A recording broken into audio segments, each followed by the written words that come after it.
excited to be here. I kind of want to tell you a little bit more of the, I don't want to say basics, because we don't really know anything about my syndrome. I was born with this very, very rare syndrome that only 2 other people in the world, including myself, that we know of, have. Basically, what this syndrome causes is that I cannot gain weight. Yes, it does sound as good as it is. I can eat absolutely whatever I want, whenever I want, and I won't really gain any weight. I'm going to be 25 in March, and I've never weighed over about 64 pounds my entire life. When I was in college, I didn't hide, everyone knew it was there, but it was a giant tub of Twinkies, donuts, chips, Skittles, and my roommate would say, I could hear you at 12:30 reaching under your bed to get food. But I'm like, you know what? It's all right. I can do these things because there are benefits to this syndrome. There are benefits to not being able to gain weight. There are benefits to being visually impaired. There are benefits to being kind of really small. A lot of people think, Lizzie, how in the world are you saying there's benefits when you can only see out of one eye? Let me tell you what the benefits are, because they're great. I wear contacts. Half off contacts. When I wear my reading glasses, half off prescription. If somebody is annoying me, being rude, stand on my right side. It's like you're not even there. I don't even know you're standing there. Right now, if I stand like this, I have no clue that there's this whole side of the room. Also, being small, I am very willing to volunteer myself to go to Weight Watchers, go to some gym and say, hi, I'm Lizzie. I will be your poster child. Put my face on whatever you need and I will say, hi, I use this program. Look how well it worked. Even though there are really amazing things that have come from this syndrome, there are also things that have been very, very difficult, as you can imagine. Growing up, I was raised 150% normally. When I was my parents' first child, and when I was born, the doctors told my mom, your daughter has no amniotic fluid around her at all. So when I was born, it was a miracle that I came out screaming. The doctors told my parents, we just want to warn you, expect your daughter to never be able to talk, walk, crawl, think, or do anything by herself. Now, as first-time parents, you could think that my parents would say, oh no, why? Why are we getting our first child to have all these unknown problems? But that's not what they did. The first thing they told the doctor was, we want to see her, and we are going to take her home and love her and raise her to the best of our abilities. And that's what they did. I credit pretty much everything that I've done in my life to my parents. My dad is here with me today, and my mom is at home watching. Hi, Mom.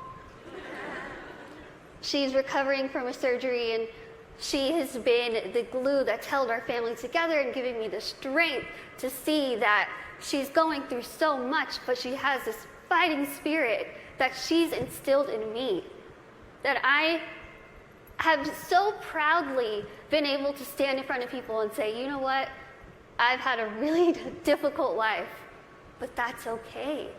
That's okay. Things have been scary. Things have been tough.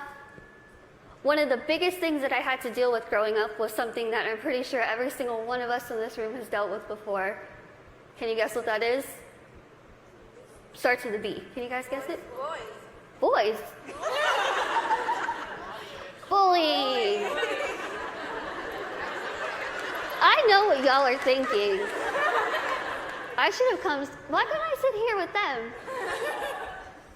I had to deal with bullying a lot, but as I said, I was raised very normally. So when I started kindergarten, I had absolutely no idea that I looked different. No clue. I couldn't see that I looked different from other kids. I think of it kind of as a big slap of reality for a 5-year-old because I went into school first day decked out in Pocahontas gear. I was ready.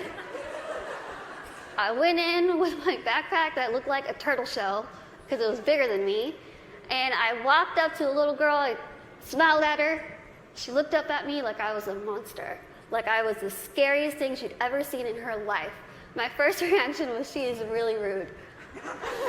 I am a fun kid and she's the one missing out, so I'll just go over here and play with blocks or boys. I thought the day was going to get better, and unfortunately it didn't. The day kind of got worse and worse, and a lot of people just wanted to have absolutely nothing to do with me, and I couldn't understand why. Why? What did I do? I didn't do anything to them. In my mind, I was still a really cool kid. So I had to go home and ask my parents, what's wrong with me? What did I do? Why don't they like me? And they sat me down and they said, Lizzie, the only thing that's different about you is that you're smaller than the other kids. You have this syndrome, but it's not going to define who you are. They said, go to school, pick your head up, smile, continue to be yourself, and people will see that you're just like them. And so that's what I did. I want you to think and ask yourself this in your head right now. What defines you? Who are you? Is it where you come from? Is it your background? Is it your friends? What is it? What defines who you are as a person? It's taken me a very long time to figure out what defines me. For so long, I thought what defined me was my outer appearance.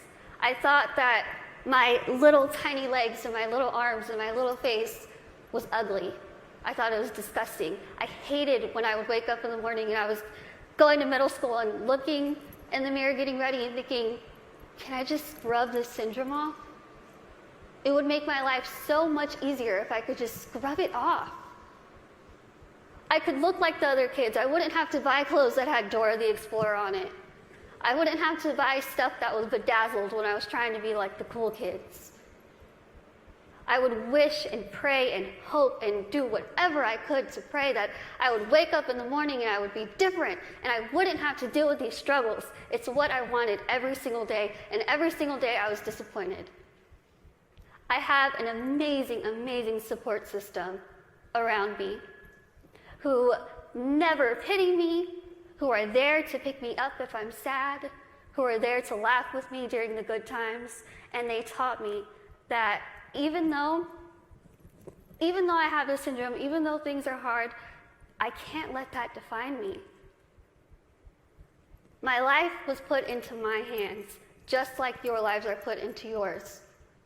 You are the person in the front seat of your car. You are the one who decides whether your car goes down a bad path or a good path. You are the one that decides what defines you. Now, let me tell you, it could be really hard to figure out what defines you.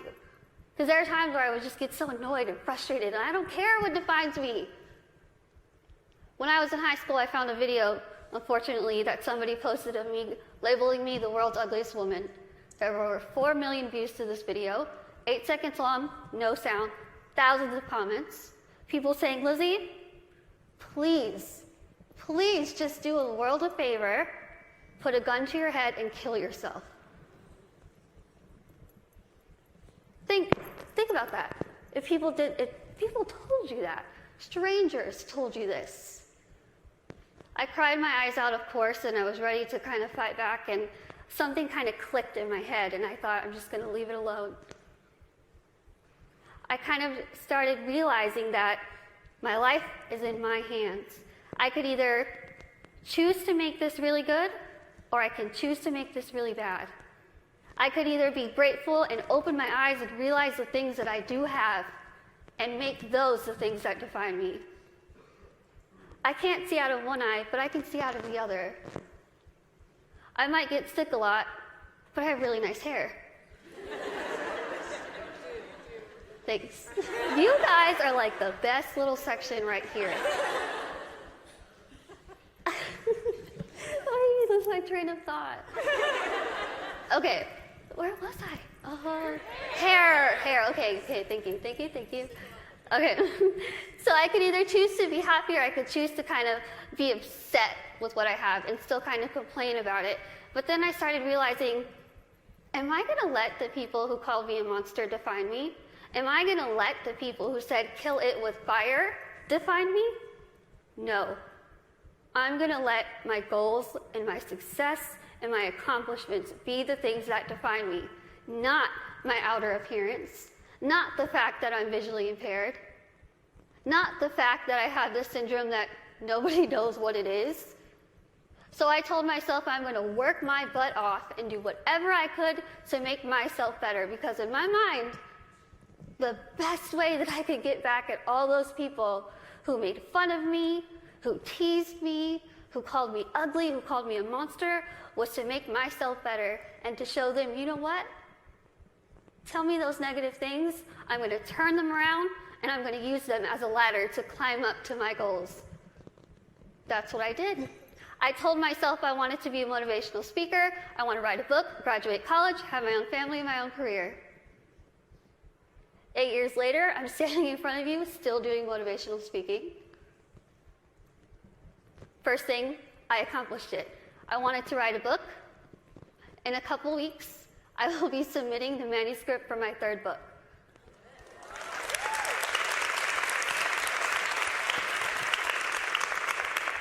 I wanted to graduate college, and I just finished college. I'm getting a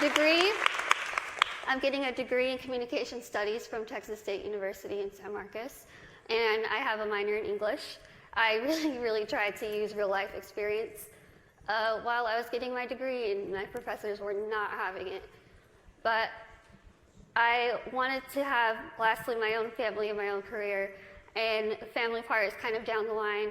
My career part, I feel like I'm really doing well with it, considering the fact that when I decided I wanted to be a motivational speaker, I went home, I sat in front of my laptop, went to Google, typed in how to be a motivational speaker.